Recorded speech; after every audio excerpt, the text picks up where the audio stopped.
Welcome to movers and shakers. दोस्तों, पिछले दिनों वाजपेयी जी तीसरी बार प्रधानमंत्री बताते हैं। इस घटना के बाद बहुत सारे लोकल लीडर्स ने अपनी बीवियों को तलाक देने का फैसला किया क्योंकि उनका मानना है कि बैचलर रहने से वो प्राइम मिनिस्टर जल्दी बन सकता है। बताइए, तलाक देना चाहते हैं पीएम बनने के लिए। तमिलनाडु के कुछ लीडर्स ने तो हिंदी पोइट्री शुरू कर दी है। वो तमिल से हिंदी डिक्शनरी की मदद से हिंदी में कविता लिखते हैं और जब अपनी कविता उन्हें खुद समझ में नहीं आती तो हिंदी से तमिल डिक्शनरी का प्रयोग करते हैं। बताइए कितनी मेहनत करते हैं बेचारे पीएम बनने के लिए। आसाम के कुछ लीडर्स ने तो हाई कोर्ट में अपील की है कि वो ग्वालियर में पैदा होना चाहते हैं। बताइए, ग्वालियर में पैदा होना चाहते हैं पीएम बनने के लिए। मदन लाल खुराना जी ने तो अपने घर वालों और रिश्तेदारों से मिलना ही छोड़ दिया। वो नहीं चाहते उनकी हिंदी में और ज्यादा पंजाबी एक्सेंट आए, इसलिए अब वो दिल्ली में मोती बाग के नहीं बल्कि नेशनल लीडर बनना चाहते हैं। बताइए, खुराना जी घर वालों को ठुकरा रहे हैं पीएम बनने के लिए। ये अच्छी बात नहीं है। Ladies and gentlemen, our guest tonight of theatre personality Sarita Joshi and vocalist Milind English. But before that, give a huge round of applause to Cherokee and the Rubber Band. Thank you.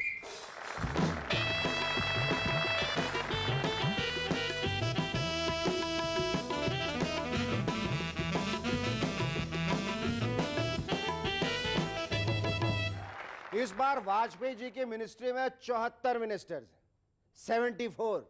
बताते हैं वो जब भी cabinet की meeting बुलाते हैं तो पड़ोस के गुब्बारे बेचने वाले और चाट टिक्की वाले भी वहां पहुंच जाते हैं। उन्हें लगता है कि वाजपेयी जी ने किसी मेले का आयोजन किया।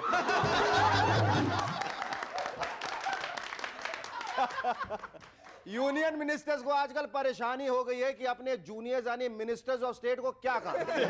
सही बात है भाई, जब खुद काम समझने में 6 महीने लगते हैं तो जूनियर्स को क्या सिखाएंगे।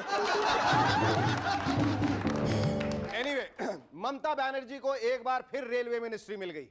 चलिए अच्छा है, अब ट्रेन में धक्का मुक्की और मारा पीटी करने वालों को स्पेशल कंसेशन तो मिला करेगा। पिछले दिनों हरियाणा के रोहतक जेल से 4 कैदी जेल की ग्रिल को काट के भागे। बताते हैं जेल में एक नया टीवी सेट आया था और 10:10 पर जब सोनी टीवी लगाया गया तो वो ग्रिल काट के भाग निकले। सोचा होगा घर जाके आराम से बीवी बच्चों के साथ मूवर्स एंड शेकर्स देखेंगे। अब मुझे यकीन हो गया है कि कोई भी शरीफ आदमी ये शो नहीं देखता। पिछले दिनों हमारे एक पड़ोसी देश में मिलिट्री रूल लग गया। मतलब पहले वहां के रेडियो पर फौजी भाइयों के फरमाइशी गाने सुनाए जाते थे। अब फौजी भाई रेडियो स्टेशन में जाकर माइक पकड़कर बगैर फरमाइश के जबरदस्ती गाना गाया करें।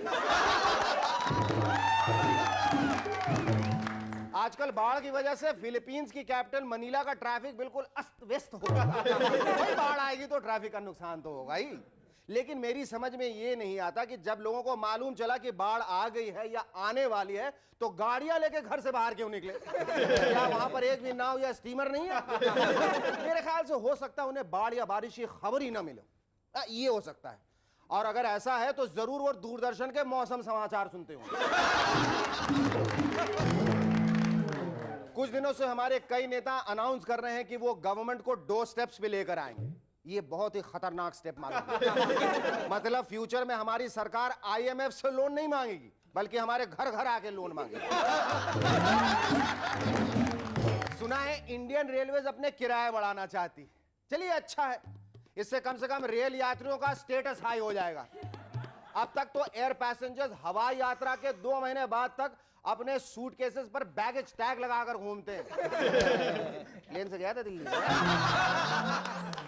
फ्यूचर में रेल यात्री यात्रा के साल भर बाद भी फटे पुराने कपड़े पहन के घूमते रहेंगे। भाई पिछले साल ट्रेन से यात्रा की थी, कपड़े फड़वाने की सुविधा सिर्फ वहीं उपलब्ध है। कुछ सालों बाद तो ट्रेन से किराए इतने बढ़ जाएंगे कि बुढ़े आदमी और औरत रेलवे स्टेशन के बाहर खड़े हुआ करेंगे। वो ऐसे नौजवान को ढूंढा करेंगे जो ट्रेन से यात्रा करता हो ताकि अपनी बेटी की शादी उससे करा सके। ऑस्ट्रेलियन कस्टम ऑफिशियल्स ने पिछले दिनों 30 सांपों को पकड़ा। उन्हें खिलौनों में छिपाकर ब्रिटेन से स्मगल किया जा रहा है। बताते हैं पकड़े जाने पे आधे से ज्यादा सांप सो रही है। भाई उन्हें जेट लैग हो गया था। काफी अंग्रेज किस्म के सांप थे, नाश्ते में बटर टोस्ट मांग रहे थे। लेकिन जब उन्हें गुस्सा आया तो वो अपना फन नहीं उठा पाए। Not the very funny word. बताते हैं ब्रिटेन में रहते रहते उनके अपर लिप बहुत स्टिफ हो गए। वियतनाम में एक बुढ़ी औरत है जो पिछले 32 सालों से सो ही नहीं है। हम लोग तो सिर्फ 2 साल से नहीं सोए जब से मूवर्स एंड शेकर्स शुरू हुआ ईमान से, लेकिन वो बुढ़िया 32 सालों से नहीं सोई है। मेरे ख्याल से वहां के लोगों को चेक करना चाहिए कि वो औरत ही है ना, कोई प्रेत आत्मा तो नहीं। उन मैडम का कहना है कि वो इतने सालों से इसीलिए नहीं सोई क्योंकि उन्हें डर है कि कोई उनके घर में आके चोरी डकैती ना कर दे। बताइए कितना डिफरेंस है वियतनाम और बिहार में। बिहार में तो कुछ ऐसे लोग हैं जो पिछले 32 सालों से लगातार सो रहे हैं। पूछिए तो कहते हैं शेखर भाई कोई हमें लूटने भी आ गया तो क्या लूटेगा, हमारे पास तो कुछ है ही नहीं, सब कुछ तो शिल्पा शेट्टी लूट के लेगा।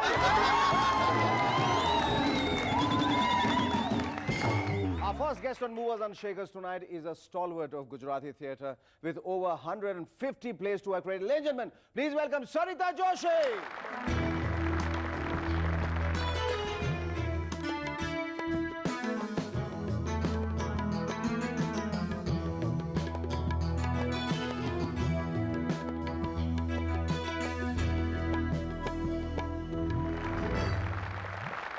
सरिता जी, हमारे लिए बड़े सम्मान की बात है जो आज आप हमारे शो में आए मूवर्स एंड शेकर्स में। हम ये जानना चाहते हैं कि आप महाराष्ट्रन होने के बावजूद गुजराती थिएटर की स्तंभ कैसे हैं? बचपन में जब मैं बड़ौदा गुजरात में रहती थी, ट्रेडिशनल थिएटर आते थे वहाँ। ट्रेडिशनल थिएटर यानी वो गाना, म्यूजिक, संगीत साथ में। उस जमाने के शांता आप्टे, रानी प्रेमलता, ये सब आर्टिस्ट होते थे। तो मैं वहां से बाल कलाकार बेबी इंदू बेबी इंदू वैसे थिएटर में शामिल हो गई। फिर धीरे धीरे लैंग्वेज भी आने लगी और फिर गुजरात में ही बड़ी हुई। महाराष्ट्र में भी आई तो गुजराती प्ले में ही आई। अब तक आपने कोई 150 प्ले किए हैं और हर प्ले के कोई 200 से ज्यादा शोज हुए। मतलब अगर कैलकुलेट करने जाएं तो कम से कम 5 एपिसोड तो इधर निकल जाएंगे। नहीं। और मेरे ख्याल से अगर Guinness book of world record के ऊपर भी कोई किताब हो तो उसमें आपका नाम दर्ज होना चाहिए। इतने सारे प्लेज और इतने सक्सेसफुल प्लेज, इतना बड़ा नाम, कैसे आपने इन सब चीजों से कैसे डील कैसे किया? बचपन से करते थे ना शेखर जी। यानी ट्रेडिशनल थिएटर में तो रोज प्ले होते हैं। बरस के ज्यादा से ज्यादा 2 परफॉर्मेंस, संडे, सैटरडे, बुधवार तो ये होता है। और ईश्वर की मेरे पर मेहरबानी, जो आप समझो, मैं तो समझती हूँ कि ईश्वर की मेहरबानी और प्रेक्षक मेरा। बिल्कुल बिल्कुल बिल्कुल। आपका जो प्ले है संतू रंगीली, मैंने सुना है कोई 9 साल 10 साल चली है, उसके हजारों शोज हुए। अब तक लोग आपसे ये फरमाइश करते हैं कि उसके बारे में हमें कुछ बताइए, कुछ सुनाइए। हम भी चाहेंगे कि आप हमें संतू रंगीली के बारे में कुछ बताएं। Based on Pygmalion, Bernard Shaw का जो प्ले था जिस पर फिल्म बनी थी माय फेयर लेडी, जिसमें आपने एलिजा डूलिटल का रोल किया। मैंने थिएटर यानी पिग्मेलियन नाटक था पहले। तो लैंग्वेज हम लोगों ने जाम खंबालिया की रखी थी। वो जो गांव की आती ना, जरा जारवीने हालो मनोज कुमार बोल्यान शोरी मारा फूलनो घाट काढीने कोईनु कहीने वांदरा मुआ गालियां। बहुत हाँ। और जब वो सुधर जाती है तो कविता श्रावण नित्र्यो सरवड़े, श्रावण नित्र्यो सरवड़े, कोई झीलो जी, कोई झीलो जी, पहला रेली चाला रूप हो, कोई झीलो जी, कोई झीलो जी। बहुत। लेकिन इस प्ले में एक खासियत ये थी, सीखने का था। और जब मैं वो प्ले करती थी तो मुझे ऐसा लगता था सरिता, मैं इंदू, जो एक बचपन से ज्यादा पढ़ी पढ़ी लिखी नहीं थी, लेकिन थिएटर में जो मुझे सीखने मिलता ऐसे प्ले कर करके मैं सीख लेती। तो संतू ने मुझे ये सिखाया, आर्टिस्ट भी बनना, कैसे अच्छा आदमी भी बन सकता है और लैंग्वेज के प्रति प्यार, अपनी लैंग्वेज। सविता जी, हमें ये बताइए कि ये जो प्ले है आपका झलक, जिसमें आपकी प्रोफेशनल जिंदगी की एक झलक दिखाएगी, उसके बारे में हमको जानना चाहिए।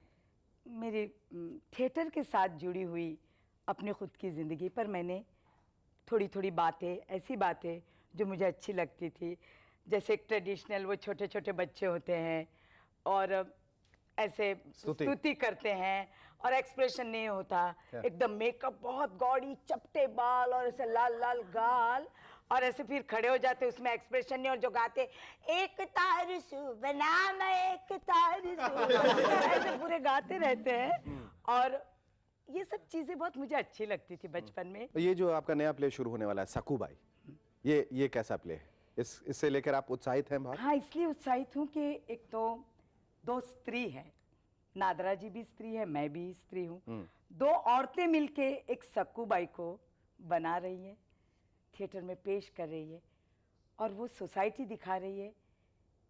हर जगह ऐसे दरवाजा खोल के धीरे से झांका जाए तो सखूबाई की आंखों से हम सब देख लेंगे।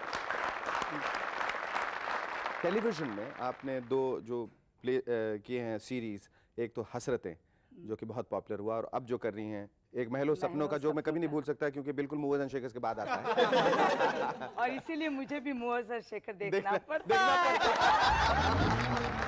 चलिए, इस बहाने हम दोनों को ऑडियंस तो मिल गई। ये हमें बताइए जरा, ये एक महलो सपनों के बारे में और हसरतें। हाँ, बहुत अच्छा, ये सीरियल इसलिए मुझे वो रोल भी अच्छा लगा था। एक तो आतिश कापड़िया, डायरेक्टर विपुल शाह, दोनों ही बहुत यंग ब्लड है, अच्छी अच्छी चीज़ें लेकर आते हैं, लेकिन मुझे वो पात्र इसलिए अच्छा लगा था, एक ऐसी औरत है, हमारे समाज पर ये धब्बा भी है, हर वक्त लड़का लड़का लड़का, जो एक पागलपन होता है हमारे समाज में, लड़कियों का इतना महत्व नहीं है, उस टाइप की ये कैरेक्टर है, सॉरी, और मैं उसको प्रोटेक्ट करती हूँ। तो वो कैरेक्टर एक फैनेटिक औरत है। ये राम भी है, काम बहुत अच्छा करती है, लेकिन थोड़ी क्रैक है। क्या यहाँ काम वाले की जरूरत थी ना, इसलिए इसे लेके आई हूँ तेरे लिए। रामबी, ये रश्मि, इस घर की मालकन, जो बात करनी है वो कर लो। एक आखिरी सवाल, हालांकि मुझे ये सवाल करना नहीं चाहिए लेकिन मैं बाध्य हूँ, क्योंकि आप 60 के करीब हैं, लेकिन ये 60 की जो शुरुआत आपने किस तरफ से की, पहले नंबर से या 100 नंबर से? मुझे लगता है आप 40 के करीब लग रही हैं मुझे, या 30 के करीब लग रही हैं। मेरे ख्याल से आपका जन्मदिन जो है 100 से मनाना शुरू किया और पीछे की तरफ भाग रही हैं। इसके पीछे क्या राज है? सिर्फ काम, एक पॉजिटिव माइंड, प्यार काम और एक कॉन्फिडेंस अपने आप का, अपने आप पर, कि मैं सचमुच अच्छा काम कर रही हूँ, करूँगी, करती रहूँगी। बहुत खूब, बहुत खूब। और ये विश्वास जो है आपकी अपनी प्रतिभा पे, अपने आप पे, ये बना रहे। हमारा प्यार आपके प्रति बना रहे, आपका प्यार हम सबके प्रति बना रहे, ये इच्छा के साथ मैं दोबारा आपका धन्यवाद प्रकट करना चाहूँगा। Thank you so much, lovely talking to you. Our second guest on Movers and Shakers tonight is the talented singer behind the super successful music album Ye Hai Prem. He is now all set with his new album Rasia. Ladies and gentlemen, please welcome once again Milind English.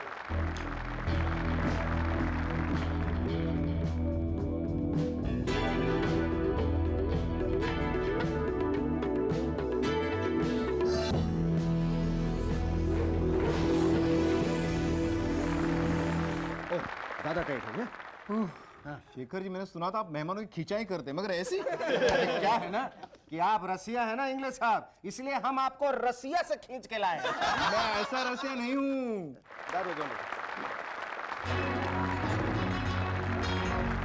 Milind, that was wonderful. सबसे पहले तो मैं तुम्हें बधाई देना चाहूंगा तुम्हारे नए एल्बम के लिए। रसिया के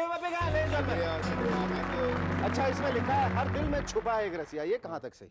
देखिए, रसिया हर एक दिल में छुपा होता है, क्योंकि रसिया का मतलब क्या है? रसिया इज रसिक, रसीला। अच्छा, मैं रस लेने वाला। अच्छा, मैं रशिया समझा। रसिया? हाँ, रशिया नहीं, अमेरिका रशिया नहीं। अच्छा, रस लेने वाला रसिया। हाँ, तो वो तो हर एक रसिया एक ऐसा पर्सन, आदमी है जो हर एक को खुशी बांटना चाहता है।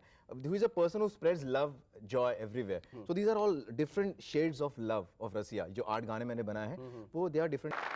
What are your expectations from Russia, Milind? मैं ये जानता हूँ कि obviously they are going to compare this album with ये है प्रेम because Chumi was a great success. लोगों को पता नहीं क्यों पसंद आया but पसंद आया तो modesty please. but तो definitely they are going to compare but I have tried my level best कि this should be better than ये है प्रेम. अच्छा मिलिंद, मैंने सुना है कि गाने की प्रतिभा के अलावा तुम्हारे अंदर एक और बड़ी जबरदस्त प्रतिभा है, क्या? खाना बनाने की. अरे Cook. You are बाप a रे, great किसने cook. बताया आपको ये सब? भाई आप कुक हैं, हम क्रुक हैं, हम पता कर लेते हैं किधर से. आप बहुत अच्छा खाना बनाते हैं. कैसे? बहुत बढ़िया चीजें बनाता हूँ मैं. रोगन जोश और पनीर मक्खन वाला और चिकन बिरयानी और सब काफी बहुत चीजें बना लेता हूँ मैं. हाँ, बहुत खाएंगे आप? elaborately. एकदम हाँ. आराम से. अच्छा, एक हमारे पास छोटा एक सर्व है आपका खाना बनाते हुए. Just have a look. अरे हाँ, हैव अ लुक.